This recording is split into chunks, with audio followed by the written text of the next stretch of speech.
Car కొన్నాక first time మాట పిల్లల్ని తీసుకొని బయటికి వెళ్ళడం.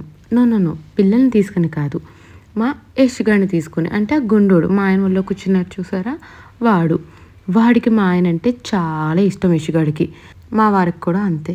అదంటే ఎంత ఇష్టమో దాన్ని తీసుకొని ఫస్ట్ టైం కొత్త కారులో అలా బయటికి తీసుకెళ్ళామన్నమాట పిల్లలతో.